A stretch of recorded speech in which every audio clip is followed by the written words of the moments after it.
Hi, this is Mark from newsweed.com, and I'd like to talk to the people that invested in Endpq. I certainly was a foolish investor that invested in a company that has a lot of money and clearly was working their bankruptcy plan so that they could stay alive. I thought that in the end of it all, that the company would survive, and so would the stockholders.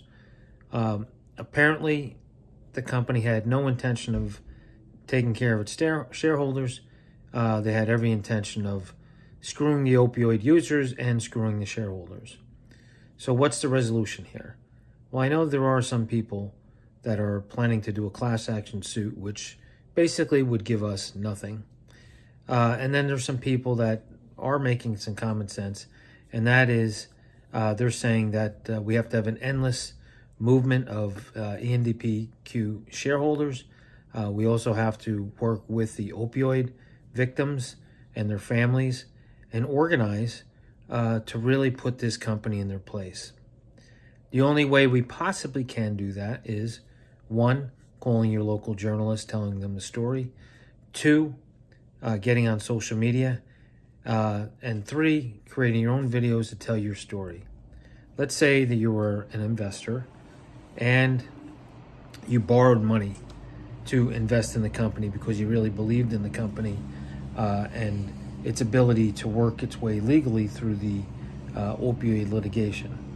Well, in the end of it all, even when the facts showed that the company was still making money and the company definitely could manage the bankruptcy, they still shut the company down and moved on to another company with the same assets they had in the old company. Now, how did that affect you? One, you borrowed the money. Two, now you owe whoever you borrowed it from that money. And three, you're probably homeless. So, and I'm not talking about myself. I'm talking about someone I know that definitely did that. Borrowed money on his credit card, and then thought that this was going to come through, and he really screwed himself, and the company screwed him just as hard. So what do we do? What I think we should do is, number one, there's been a few people to reach out to me. I think you have to be willing to be on video. You have to be willing to tell the truth, tell your story, and you have to be willing to ask other investors not to invest in Endo Inc. It's critical. The more stories you can tell, the more places you can put on social media, the more complaints you can make to your congressmen, to your senators, the more noise you can make, and really get into people's shorts, especially with the printed word, with newspapers, whichever ones are left, even though the country kind of shut most of them down by creating a business failure for every one of them. The best thing to do is reach out. I mean, there's journalists that do work just online. The story needs to be told because it's not only about the stockholders. It's also about these opioid victims, and they are victims. I just recently helped someone do a roof. It was a relative. And the relative told me he's been taking opioids since 1999. Now, he has, some back pain or whatever. I don't know his story.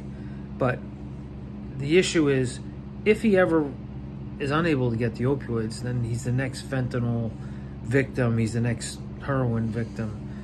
These things were prescribed. I've told the story a million times. My ex-wife took the kids to the dentist, and the dentist prescribed opioids. I'm like, what, are you freaking crazy? So I think that the penalties should go very far. Also, as I said many times before, the FDA needs to be held responsible. And there should be noise made about that too. Don't exclude them. It's their job to evaluate drugs before they put them on the market.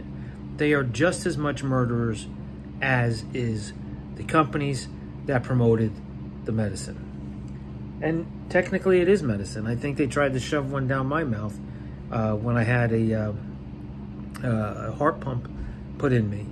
And I refused it because this stuff is dangerous. You take it once, you can get addicted. Supposedly, unless you have really, really bad pain, you won't get addicted. So anyway, let's get started on this. Sit in front of your camera just like me. Start making videos, tell your story. You can call me, we can do like an interview over the phone. We can do Zoom meetings. But that's really the only way we're gonna get any satisfaction here. And that is by making sure that other people do not invest in the company and making sure that opioid victims join us in the fight to get proper compensation. My name is Mark Nejma from newswade.com, and I think that this is the only way. And I think we can make a big difference. Good night and have a great evening.